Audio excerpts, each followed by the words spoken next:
వసూలు అంటే నేను దానికి మనం ఏం చెప్తాం? మనం గవర్నమెంట్కి ఇన్కమ్ వస్తుంది. తుని నియోజకవర్గ ప్రజలందరికీ తెలుసు.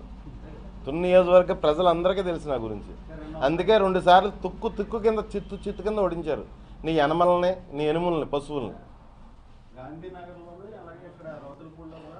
నేను అదే చెప్పానండి. గాంధీనగరంలో కానీ రౌతులపూడిలో కానీ నా తాతలు పంచుకున్న ఆస్తి 400 ఎకరాలు.